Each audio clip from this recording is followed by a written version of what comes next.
What's up, Dragon Brood? Now, I will say, some people have really gotten away from playing the Knight stacks. And we featured on the channel, I believe, a couple of times over the last 2 seasons, and we've actually done pretty well with them. So I'm not really sure why they've fallen off completely, but maybe it's just the fact that it's easier to build mono red, mono white, or maybe even just to play those. So I get it. But I think we got a couple of small tools from Strixhaven that help this deck out. Now, not a lot. I think it's just enough to turn the dial up a little bit on this list and give you just a little more flexibility than it had before. But I really want to talk about it because I think this deck still has some potential, and there's a good chance people already own a lot of the cards for these since they come mostly from 2 and 3 sets ago. So let's see what we've got in store today for Mardu Humans.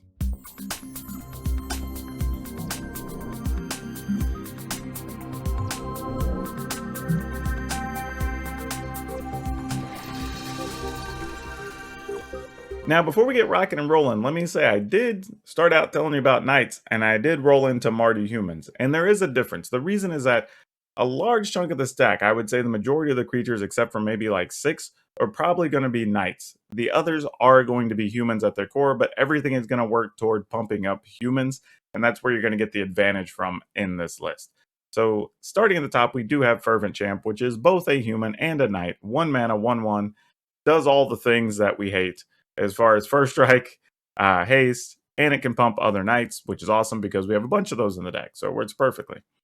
We're playing 3 Venerable Knight. It's a 2/1 for 1, and when it dies, you get to put a +1/+1 counter on a knight. Nothing too exciting there, but mostly that it's the most efficient thing we can play for 1 mana. Then we're playing 2 Blacklands Paragon, and this almost didn't make the cut, mostly because I thought about adding another Venerable Knight and another card we'll talk about here later. But the card is really good as a defensive card. You know, being able to take down something big, it works great as an offensive card, especially if they block one of your first strikers. And then you also have the thing that because it has flash, if your opponent does happen to get off a sweeper, well, during their end step, you just play a 3/1, and then you're still attacking and keeping pressure up the following turns. Plus, we have multiple things that are going to be able to pump your creatures, so it could be even more than 3 damage the following turn also. So there's a lot going on here with this card, so I don't want to just toss it to the wayside completely. However, if there's something you're going to replace, this is probably the first candidate. We're playing Inspiring Veteran, a 2 mana, 2/2, lets us pump all of our other knights. Nothing real fancy or not a lot to say about that one. Then Stormfist Crusader, another 2 mana, 2/2 with Menace, and then each turn, or each of your upkeeps, draw a card, each player loses 1 life. It's each player draws a card, by the way. And I know some people look at this card and say, like, why do I want to play a thing that gives both me and my opponent a card? But the reality is, it's more about the damage. And your stuff is so cheap that you getting an extra card lets you play another thing, right? Your opponent, a lot of times as we're playing slower decks, a lot of times are kind of going to be relegated to a spell or maybe getting off that sweeper. But then if you've loaded up your hand since then, you can get 2 or 3 things out in a row really quickly. Also, it can just help you find your finisher, whether that's a damage spell, you know, another way to pump your team, whatever it is. It just lets you dig that much deeper. And the fact that it has Menace is not irrelevant. Then we have Worthy Knight, which I think is probably one of the best cards in the deck. It's a 2 mana, 2/2, and every time you play a Knight, you get a 1/1 human token. So the biggest thing here, though, is that it's making a human that gets a benefit from all the other cards you're going to see here in a second that pump humans, which is awesome.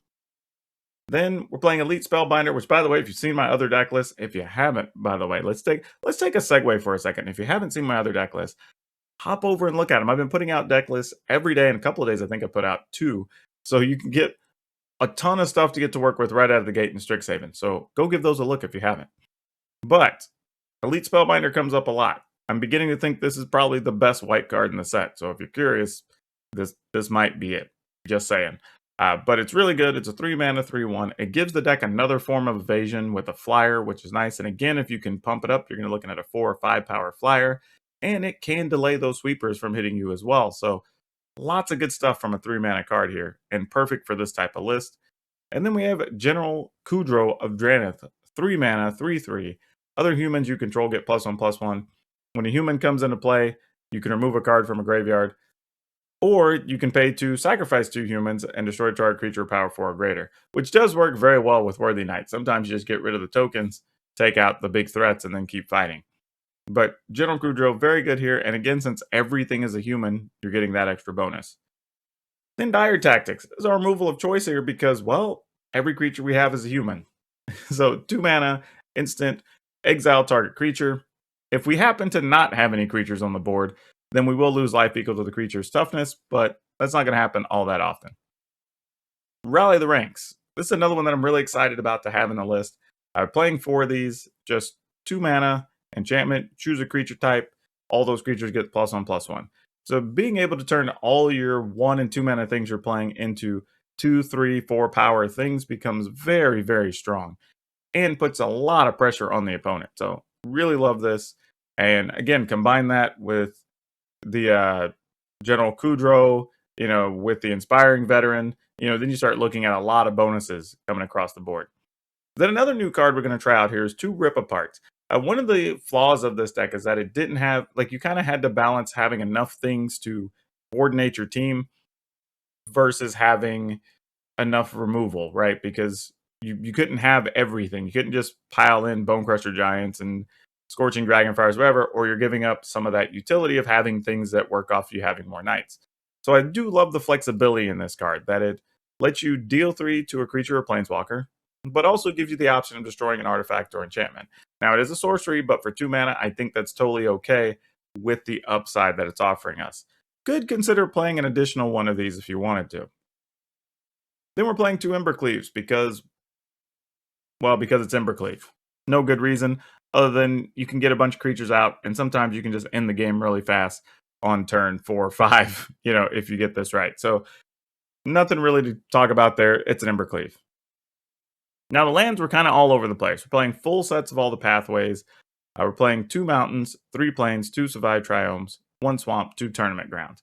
I'm still willing to risk the tournament ground because we have so many creatures that are knights, and we're going to get to play those fairly easy. But we do have to be a little bit careful because we have added in Rip Apart, which you can't play with that. We do have Rally the Ranks, which you can't play with that.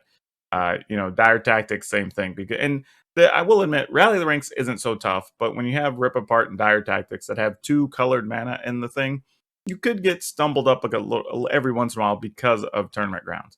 And we're not playing all that many lands. We're only playing 22, so keep that in mind as well. But most of our stuff is 2 or less. I mean, when you're talking about 2 Elite Spellbinder, 3 General Kudrow, and I guess 2 Embercleaves, but we're hoping to not play the Embercleave for more than 3. That's actually it. Everything else is pretty cheap, so I think we're safe at 22 lands for the time being.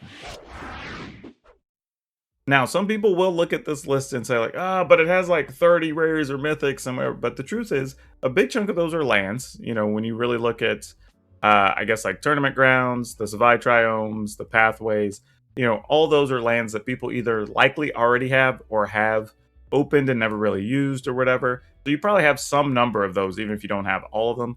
And then the rest are also cards that come from older sets. I mean, we really didn't go out of our way adding a crazy amount of new rares or mythics to this list. So hopefully it's pretty easy for people to build, and you get a little something out of that if you're looking to play something that's fully humans or knights. I think either way, if you're a fan of either one of those tribes, I think this works pretty well for you. And it's a good change of pace if you just don't want to play mono red or mono white like you've been seeing a lot of. Well, here's a way to do something different. And I have to admit, I think a lot of times people aren't used to playing at creatures that are just all growing and getting bigger and, having something with menace, and now you have something with flying and really getting that overall utility to swarm your opponent that some of the other decks don't necessarily have. So really cool upside. It's really fun to play. And I'm hoping most of you can build it because you already own at least a large majority of the cards, if not all of them. Remember, you won't be able to download this deck list until the set goes live in Arena on the 15th of the month. But until then, remember to like this video because that helps us get in front of more people. Hit that subscribe button, hit the notification bell. That lets me know you appreciate me putting out all these deck lists for you. But more importantly, also make sure you get notified whenever I do have videos up so you don't miss a dang thing. And if you want to talk about a deck, maybe you have a cool idea or you're curious, maybe you don't want to know about maybe should you or shouldn't you craft something or whatever, hop over to the Discord. We're having those conversations pretty regularly. If you want to come by and get help with something, or you can just catch me on one of my streams. I have links for both of those, my Facebook and Twitch streams, and the Discord link all in the description down below. Well, that's all I have for you for now. We'll see you next time.